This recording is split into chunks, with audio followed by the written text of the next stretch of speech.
जी बच्चे, तो ये पूरा जो मैंने आपको पढ़ाया है टाइप्स ऑफ रिपोर्ट, इसके अंदर टेक्निकल रिपोर्ट्स, ठीक है, इसके अंदर जो है summary of result, nature of the study, methods employed, data analysis of data and presentation of findings, ये सारी चीजें आप लोगों को समझ में आई हैं या नहीं आई? Yes sir. Yes sir. आगे चलूं मैं? Yes sir. ओके बच्चे, सही है, ठीक। अच्छा, इसके बाद आ जाता है पॉपुलर रिपोर्ट। पॉपुलर रिपोर्ट क्या है? पॉपुलर रिपोर्ट जस्ट लाइक मैं आपको पहले समझा दूं कि पॉपुलर रिपोर्ट होता क्या है। ठीक है, पॉपुलर रिपोर्ट क्या है कि जस्ट लाइक आप मैगजीन्स में, ठीक है, मैगजीन्स या न्यूज़पेपर में पढ़ते हैं, चले न्यूज़पेपर और मैगजीन भी छोड़ें, आप लोग न्यूज़ तो देखते होंगे। न्यूज़ में सबसे पहले क्या करते हैं कि एक खबर देते हैं, खबर को ब्रेक करते हैं, यानी कि वो रिकमेंडेशन होती है, ठीक है, वो एक फाइंडिंग होती है, ठीक है, वो पेश करते हैं, उसके बाद उस चीज की डिटेल देते हैं। सबसे पहले क्या वो करते हैं, वंस अगेन मैं रिपीट कर देता हूं। और पॉपुलर रिपोर्ट में क्या होता है कि सबसे पहले जो आउटपुट होता है, रिकमेंडेशंस होती है, वो बताते हैं। जस्ट लाइक पाकिस्तान और जो है साउथ अफ्रीका का मैच हो रहा है, ठीक है, जस्ट लाइक ऐसे अगर पाकिस्तान जीत गया तो सबसे पहले क्या आएगा कि पाकिस्तान जीत गया, लेकिन उसके बाद जो है वो उसकी डिटेल होगी, कितने विकेटों से जीता, कितने ओवर थे, टेस्ट था, वनडे था, ओडीआई था या T20 था। तो इस तरह जो डिटेल जाती है वो नीचे, वो सारी जो है इस तरह की रिपोर्ट्स को पॉपुलर रिपोर्ट्स कहा जाता है, जो मीडिया के अंदर यूज होती है, मास कम्युनिकेशन के अंदर। जस्ट लाइक वो न्यूज़पेपर हो, न्यूज़पेपर में सबसे पहले देखेंगे रिकमेंडेशंस आती हैं, हाईलाइट किया जाता है, ठीक है, हेडलाइंस होती है, उसके बाद उस चीज़ की डिटेल होती है, उसको फिर क्या किया जाता है, उसको जो है जस्टिफाई किया जाता है। तो पॉपुलर रिपोर्ट में हमेशा सबसे पहले फाइंडिंग्स एंड इम्प्लीकेशंस को रखा जाता है, ठीक है। ये रिपोर्ट्स जो है पॉलिसी इम्प्लीकेशंस भी कहा जाता है, और ये बिल्कुल सिंपल होती है, क्लियर राइटिंग होती है, ठीक है, और जो है ये बिल्कुल किससे हटके होती है, टेक्निकल रिपोर्ट से हटके होती है, ठीक है बच्चे। तो ये क्या है, it is used if the research result, वे ये भी इन्वेस्टिगेशन रिपोर्ट पे होती है, ठीक है, पॉलिसी इम्प्लीकेशन होती है, इट शुड बी सिंप्लिसिटी, बिल्कुल सिंपल हो, पब्लिकली सब लोग समझ सकें इसको, क्लियर राइटिंग हो, ठीक है, और मिनिमाइजिंग टेक्निकल, यानी कि टेक्निकल ना हो, ऐसे वर्ड यूज ना किए हो जो बाकी लोग समझ ना सकें, ठीक है। पर्टिकुलरली जो है मैथमेटिकल एब्रीवेशंस या यूज ऑफ और चार्ट एंड डायग्राम्स, इस तरह की चीजें कॉम्प्लिकेट्स ना हो, बस इस तरह की अट्रैक्शंस वगैरह हो जिस तरह से वो जो है वो समझ में आ सके, ठीक है। तो इसमें क्या होता है, लार्ज प्रिंट, सब हेडिंग्स, ओकेजनल आ जाता है, काउंट डाउन आ जाते हैं, और बाकी चीजें इसके अंदर इंक्लूड हो जाती हैं। अच्छा, इस रिपोर्ट में क्या क्या चीजें होती है, सबसे पहले फाइंडिंग्स दी जाती हैं, जो मेन चीज होती है, फाइंडिंग्स एंड इम्प्लीकेशंस, ठीक है, जो कि मोस्ट प्रैक्टिकल एंड इंटरेस्टेड हो, ठीक है। तो वो एक इंटरेस्टेड चीज हो, एक ताकि एक हेडिंग पढ़ के ही लोग मुतवज्जा हो जाए, ठीक है। इस तरह के बहुत सारे इश्यूज आपने न्यूज में भी सुने होंगे, और इसके अलावा न्यूज़पेपर्स के अंदर भी इस तरह की जो है चीज़ों को हाईलाइट किया जाता है, उसके बाद आप जो है उसकी डिटेल देखते हैं। उसके बाद क्या होता है कि वो हाईलाइट आ जाती है, उसके बाद recommendation of action, for action, ठीक है। तो उसके बाद उस फाइंडिंग के बेस में रिकमेंडेशन भी की जाती है, ठीक है। तो ये कंडीशन इस वजह से ये जो है इवेंट पेश आया, इस तरह नहीं होना चाहता, यानी कि फिर वो उसकी पूरी डिटेल होती है और रिकमेंडेशंस भी होती है, ठीक है। और उसके बाद आ जाता है third objective of the study, ठीक है। तो उसके बाद ये भी कहा जाता है कि हमने ये जो पूरी रिपोर्ट तैयार की है, इसका मकसद क्या था, ताकि लोगों को पता चले, अवेयर हों, पब्लिकली बात पता चले। मेथड्स इम्प्लॉय, कौन कौन से मेथड्स इम्प्लॉय किए गए, ठीक है, वो सारी चीज़ें बताई जाती हैं। फिर जो है उसका रिजल्ट जो है वो बताया जाता है डिटेल के साथ, ठीक है, may be in the graph of charts बताया जाता है, डायग्राम बताया जाता है, या कार्टून्स की शक्ल से बताया जाता है, यानी कि नॉन टेक्निकल होता है, ठीक है।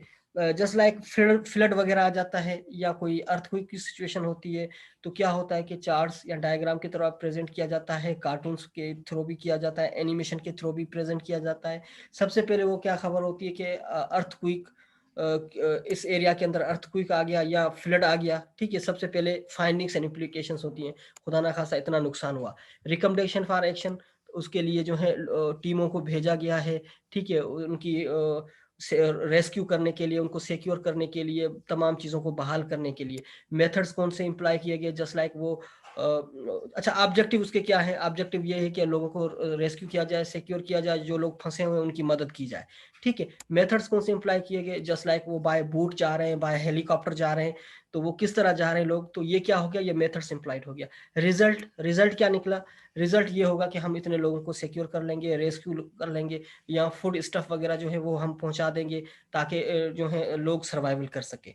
ठीक है, तो इस तरह की जो इंफॉर्मेशन होती है वो पॉपुलर रिपोर्ट्स कहलाती है। ठीक है, इसके अंदर जो है क्या होते हैं? टेक्निकल अपेंडाइसिस बहुत कम होते हैं इसके अंदर, वो कंसाइज होते हैं, और इंफॉर्मेशन ऑन मेथड्स यूज, तो इंफॉर्मेशन ज्यादातर क्या होती है? वो मेथड्स के जो है मुताबिक होती है, या मेथड पे बेस करती है। आ गई बच्चे आप लोगों को समझ में पॉपुलर रिपोर्ट्स? ये टोटली जो है मीडिया के अंदर इस रिपोर्ट को यूज किया जाता है, पॉपुलर रिपोर्ट्स को। आ रही है बात समझ में? पॉपुलर रिपोर्ट्स, कोई सवाल, कोई क्वेश्चन इसके बारे में आप लोग पूछना चाह रहे हो? जी बच्चे, No, sir. आ गई बात समझ में पॉपुलर रिपोर्ट क्या होती है? ठीक है बच्चे। अच्छा, अब चलते हैं आगे। जी बच्चे, आगे चलते हैं ओरल प्रेजेंटेशंस। ठीक है, ओरल प्रेजेंटेशंस जैसा कि आप लोग भी आई थिंक सो प्रेजेंट कर चुके होंगे डिपार्टमेंट के अंदर।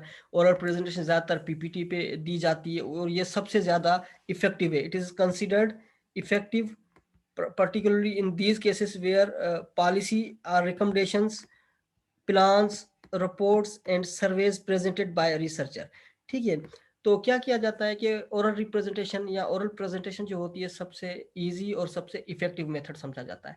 ठीक है, यूनिवर्सिटीज के अंदर हम बच्चों को रिप्रेजेंट करवाते हैं, प्रेजेंट करवाते हैं, वो आते हैं अपनी पीपीटी वगैरह बना के, वो खुद जो है उनके अंदर कॉन्फिडेंस भी बिल्डअप होता है, वो सबको फेस करते हैं, क्वेश्चंस वगैरह भी डेवलप होते हैं। तो इस तरह से क्या होता है कि एक डेवलपिंग स्टेज होता है स्टूडेंट्स के लिए, ताकि उनका जो है कॉन्फिडेंस वो लेवल पर हाल हो। तो ओरल प्रेजेंटेशन इसके अलावा जो है कहाँ पे किस पर्पस के लिए दी? पॉलिसी रिकमेंडेशंस के लिए, प्लान्स के लिए, रिपोर्ट्स के लिए, सर्वेज वगैरह के लिए प्रेजेंट किए जाते हैं रिसर्चर के लिए। जस्ट लाइक आर्मी वगैरह में भी यूज़ किया जाता है, बिजनेस लेवल पे भी यूज़ किया जाता है, मिलिट्री लेवल पे यूज़ किया जाता है, यूनिवर्सिटीज़ लेवल के लिए यूज़ किया जाता है, रिसर्च पर्पज़ के लिए यूज़ किया जाता है।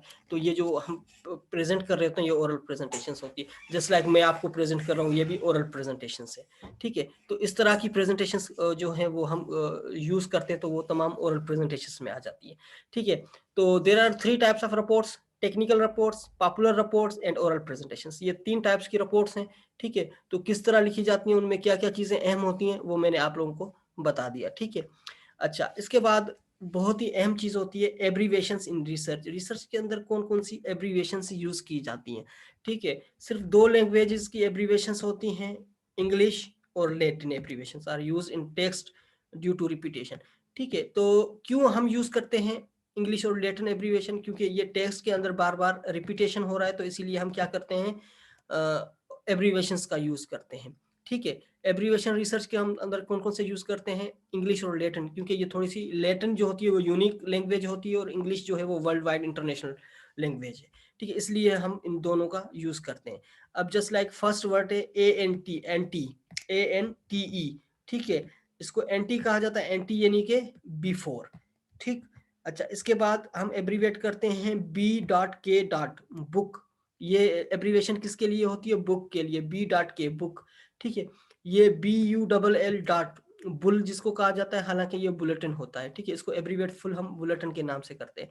CF किसकी एब्रीवेशन से? कंपेयर, एज कंपेयर टू, तो हम CF दे देते हैं। ठीक है, और इसके लिए इसके बाद आता है CH डॉट, यानी कि चैप्टर, आपका चैप्टर कौन सा चल रहा है। ठीक है, और इसके बाद ED डॉट एडिटर के लिए भी यूज करते हैं, और हम एडिशन के लिए भी यूज करते हैं।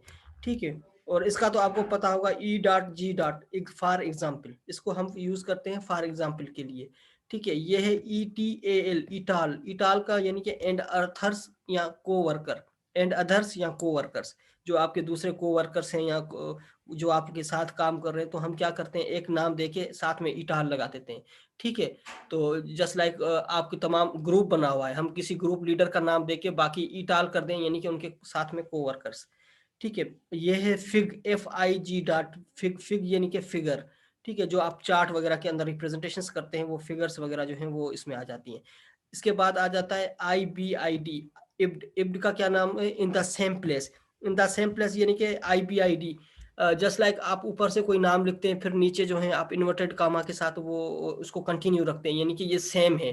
तो इसके अंदर क्या होता है, रिसर्च के अंदर अगर सेम रेफरेंस है या सेम थिंग है तो हम IBID लिख देते हैं, इब्ड जिसको कहा जाता है। अच्छा, इसके बाद आ जाता है MS is equal to manuscript. ठीक है, मेन्यूस्क्रिप्ट इसको कहा जाता है, यहाँ रिसर्च पेपर भी इसको कहा जाता है। MS यानी कि मेन्यूस्क्रिप्ट यानी कि रिसर्च आर्टिकल।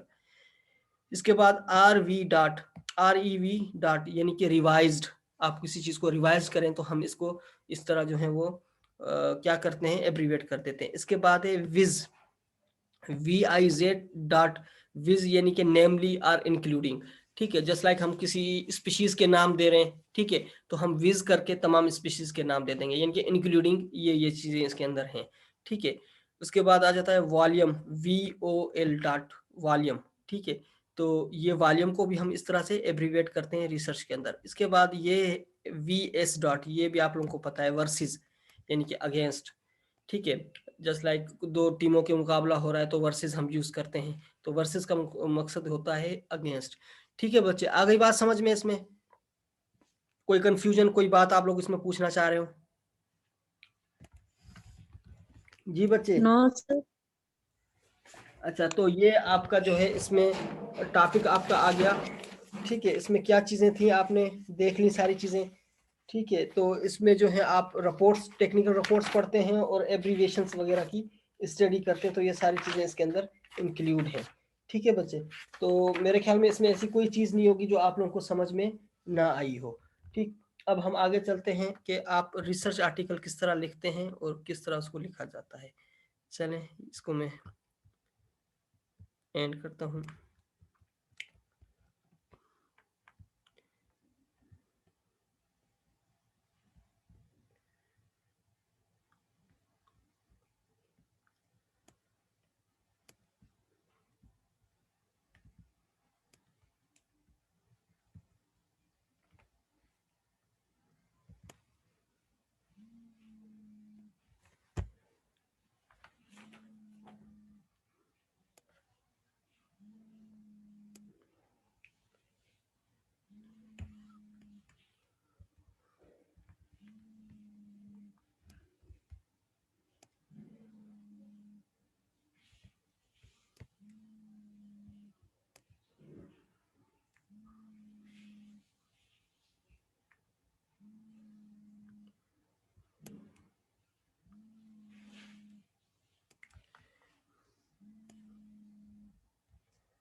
अच्छा बच्चे, तो आपके पास आ गई शेयरिंग। तो सबसे पहले आप क्या लिखेंगे, इसके अंदर क्या टॉपिक है?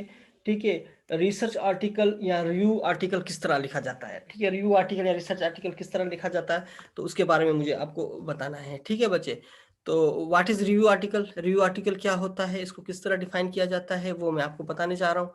ठीक है बच्चे, तो इसमें अंदर सबसे पहले क्या चीज़ होती है, a critical constructive analysis of the literature in a specific field through summary, classification, analysis and comparison। तो रिव्यू आर्टिकल के अंदर क्या होता है कि आप कोई चीज़ जो है क्रिटिकल लिख रहे हो या कंस्ट्रक्टिव एनालिसिस आप कर रहे हो किसी लिटरेचर का स्पेसिफिक फील्ड।